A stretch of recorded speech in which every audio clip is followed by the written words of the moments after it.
how do you know you are giving your children what they need in terms of for their ages, that they are where they need to be with reading or math skills? How do you know?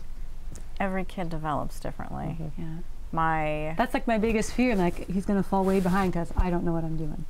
No. That's not possible. No, it's not possible. I mean, if you're like reading. if you're doing stuff with them, it's not possible for them to fail. It's No. right. Like I feel like it's like not. reading. Some children will learn to read at 5. Some children won't learn to read until they're 8 or 9. Yep.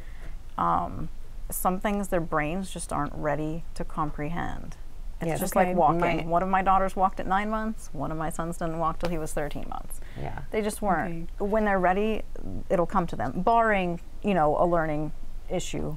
Okay. Right. Sure. Okay. So, and if you don't teach your kid about Ohio history in 4th grade, don't worry, you can teach it to them in 6th grade. Well, to be fair, I mean, I remember I had just practiced that. We'd just done that Ohio history box or something like that, and then I was out a couple months later for trivia, and I still couldn't get the answer right. So it's like, I mean, some of it, it's like, well, how much of what we learn do we forget anyway? Exactly. And so I read to my children, and then they tell me random facts. I know. Later, and I'm like, "Where did you learn did that?" And you they're like, hear "You that?" read that," and I was like, "Okay." So I'm not discounting what our children are learning, but I think it's the process is a much more critical, the process Just stimulating the brain. and the brain development and how, and I look at my husband compared to myself because I was an excellent public schooler. I was very, very good at doing what was given to me and excelling at it. But I have struggled in my life to move past what I see my own limitations in terms of learning new things. That is, I sort of pigeonhole myself. Whereas my husband is like, oh, I need to know how to electrically wire something. I'm going to, I need to fix this thing on the dryer. Let's watch YouTube, and he knows where to go, how to access it, and how to synthesize that information in a way that makes it useful for him. And so that's so huge. It's huge. That's so huge. I mean, he's brilliant also, but I mean, was he brilliant first, or was he, chicken or egg situation? Well, would he not have been as brilliant? Would he not have been as brilliant homeschooled? had he not been homeschooled? I don't know. And I'm a little envious of these two ladies because I always swore that I would never do what I'm doing now, which is have 2 kids in public school and 1 at home, because a huge part of my motivation for homeschooling initially was that I wanted my family to have family time together, because I'm 6 years older than my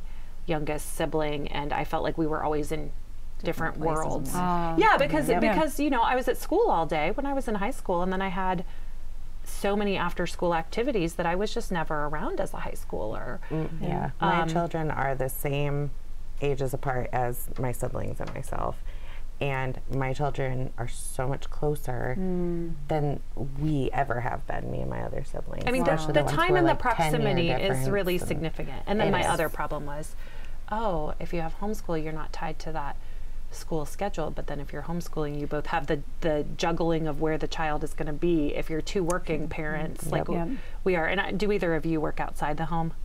It would be pretty impossible, I think, if you had 4 kids at home. It would be a big challenge. Right. Yeah. I mean, there's I can't imagine there's doing no that. way we would People pay who for do. childcare. There's There a are woman- people that do. There's a woman that I know who has 7 children. She homeschools and she works full time. Oh my goodness. Wow. Oh yeah, she's like How she my does guru. Wow. That's I mean, that's been the hardest part I for can't us. imagine that's possible. Is we just spend so many. And her children are so smart. We spend Oh, I so love much hearing that. That gives time me hope. figuring out where, like even today I was coming here and I'd forgotten, I hadn't looked at my schedule until last night, and I'd forgotten that I was planning on being home when my daughter got home, and so I had to text my husband and say, are you going to be home when she gets home? If not, can you write a note and tell her I'll be home, you know, at this time, because I didn't want her calling me when I was doing this. So, well, and as we were talking about earlier, it's already overwhelming to start homeschooling, especially after they had been in public school, because we feel pressured to live up to that. And so to have that stress on top of trying to figure out how to make it work while you're working, I could not imagine how, I mean, you're awesome, because that's a lot to deal with. Well, my husband is doing a lot of it too. You're doing we great. rely on a lot of the in-laws who were the first homeschoolers. They are definitely they love to do the art and the gardening, and that was the other thing. That's your daughter's piano teacher, right? Yes. Yes. My mother-in-law is also a piano teacher. Awesome. Yes. She's a wonderful So piano that's fabulous. teacher. It is fabulous, but it has its own challenges too, which is that if Ellie doesn't want to practice her piano, then sometimes she gives us a little bit of flack about going to Nana's because that's the piano teacher. So, you know, and that's an interesting thing about that dual, you know, the dual roles of the teacher and maybe since you've homeschooled for so long, maybe you don't get as much friction, but I'm curious. I'm going to ask a question. Yes, please do. Do you have that sense of friction where there's this expectation of them doing certain things, or if it's all we've ever done, so it was just an extension of parenting, you know, discipline parenting. It just extended for us. We never had to deal with an outside, you know, well, the teacher did it this way, or a different authority. You know, we've always been their main authority figures. And one of the things we did when they started piano was I can't play piano.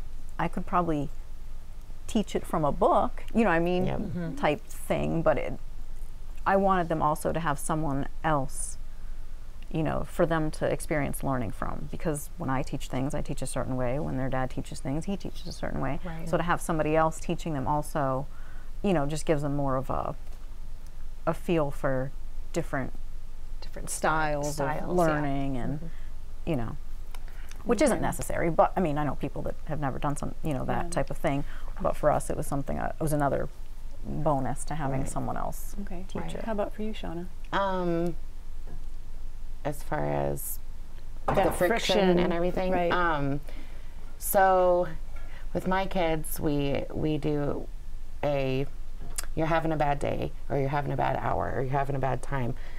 Let's move through it, but let's not live there. So letting them get through their bad moods, because I have bad moods. I have bad moods daily, you know, and if they're in a bad mood and there's friction and it's causing issues, okay, why don't you go draw for a little bit, you know, relax, and then come back to it. And that's also what's cool about homeschooling.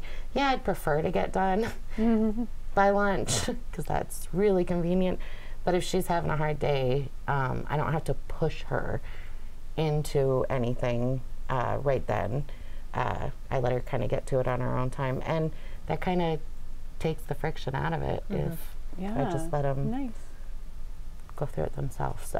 Oh, and we're not always done by lunch. There's been rough days where someone's doing math at bedtime because I couldn't take it anymore. So when Daddy got home, Daddy had to try it. Then we had to break for dinner. You know. Okay. So it's not so always. It's kind of we're always done at noon. No.